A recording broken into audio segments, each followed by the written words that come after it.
The fog always arrived first, sliding over the restless waters of the bay and folding itself gently around a city that had not yet decided what it was meant to be. And in 1850, San Francisco existed less as a finished destination and more as a fevered idea. A rumor stretched across oceans, a magnet pulling in the hopeful and the desperate alike, and as ships pressed into the harbor one after another, their decks crowded with men chasing whispers of gold, the shoreline trembled under the weight of expectation. Masts rising so tightly together, they resembled a forest grown from timber and rope. Vessels abandoned the moment boots struck the docks, sailors vanishing into streets that were more mud than road. Captains left shouting at empty air while their ships were quietly repurposed into storage houses, boarding rooms, even makeshift offices. The boundary between land and sea dissolving just as quickly as the boundary between order and opportunity, because California had only just become a state and the ink on official documents could not keep pace with the speed of human ambition, and everywhere there was the sound of building, of hammer against plank, of saw against beam, entire blocks rising in days only to vanish in hours when flame or fortune demanded it, tents leaning into wooden storefronts pressed against brick facades shipped around Cape Horn, each structure temporary, each foundation uncertain, as though the entire settlement balanced on the fragile promise that gold could justify every risk taken to reach it. Money traveled through this young city with astonishing speed.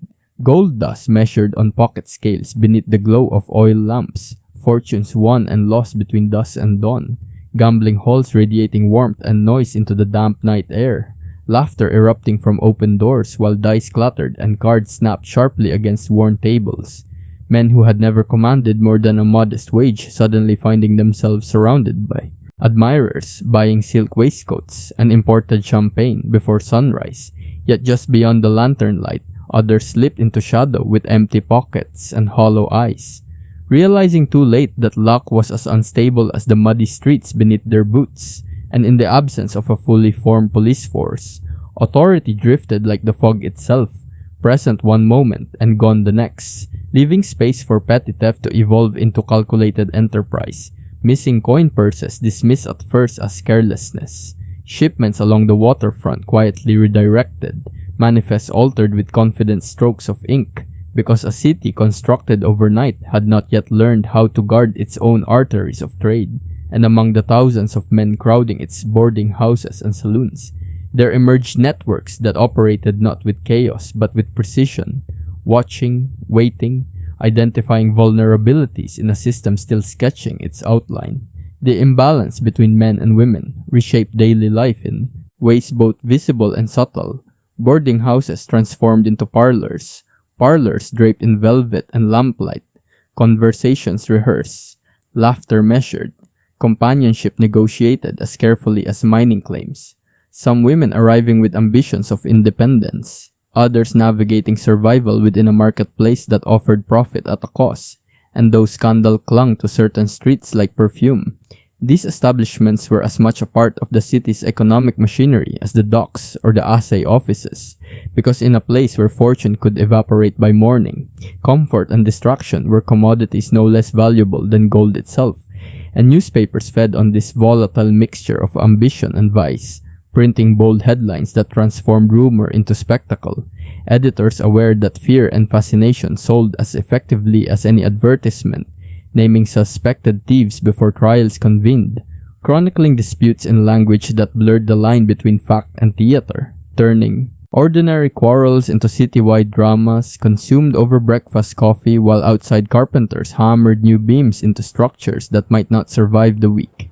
Fire became both enemy and accomplice in this restless experiment, flames rising from a careless candle or a poorly tended stove, racing across dry timber with alarming hunger, entire blocks reduced to smoldering outlines beneath a sky-stained gray, residents scrambling to salvage belongings, while ash drifted over the harbor like silent snow.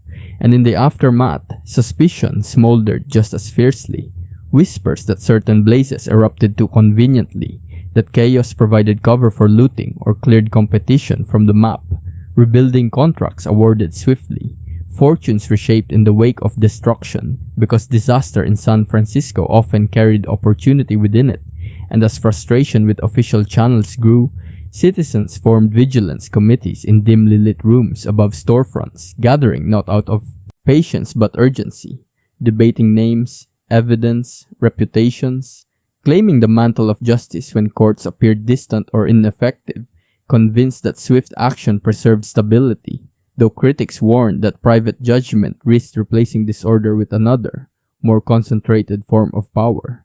And through these tense assemblies, the city wrestled with its own identity, unsure whether it trusted institutions still under construction or preferred the certainty of decisive voices rising from within the crowd. Ships continued to arrive daily, unloading not only goods but languages, accents, and customs from across the globe.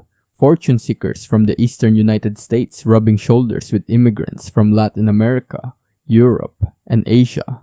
Cultures colliding in crowded markets, where spices unfamiliar to some mingled with the salt air of the bay. Alliances forged over shared ambition even as prejudice and suspicion simmered beneath the surface. Land disputes multiplying as yesterday's overlooked marshland transformed into prime property overnight. Deeds contested, boundaries redrawn with hurried surveys, arguments spilling into makeshift courtrooms where judges attempted to apply distant legal codes to a reality evolving faster than precedent allowed.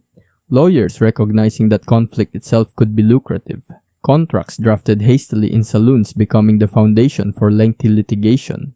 And beneath the official proceedings, there thrived a quieter economy of information. Boarding house conversations traded for advantage.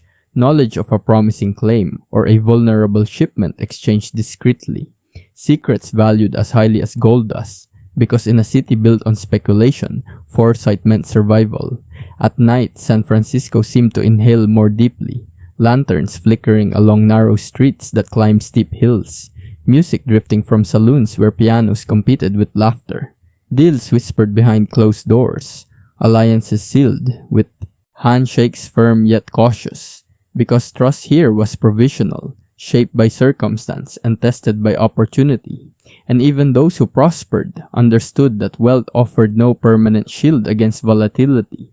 A downturn in mining, yields inland capable of rippling outward to collapse investments and confidence alike.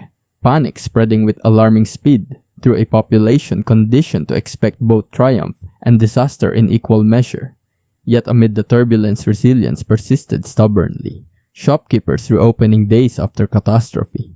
Families rebuilding homes on the same plots that had turned to ash. Churches ringing bells above the clamor in an attempt to anchor spirits. Theaters raising curtains on performances that invited audiences to imagine worlds beyond mud and uncertainty. Refinement striving to coexist with raw ambition, and through journals kept by observant residents, there emerged a portrait of a city aware that it stood at the edge of something immense. Streets reshaped overnight, neighbors disappearing without farewell, reputations constructed and dismantled with startling efficiency.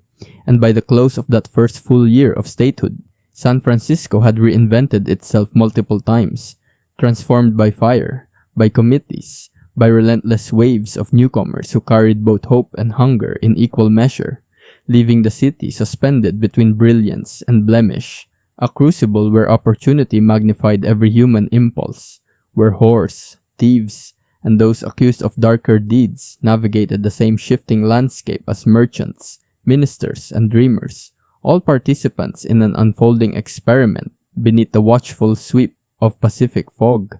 And perhaps the true darkness of San Francisco in 1850 was not confined to any single act or accusation, but lay instead in the revelation that when a city is born in a rush of gold and expectation, it amplifies everything within it: generosity and greed, courage and calculation, resilience and risk, weaving them together into a legacy that would echo long after the tents gave way to brick and the muddy tracks hardened into paved streets.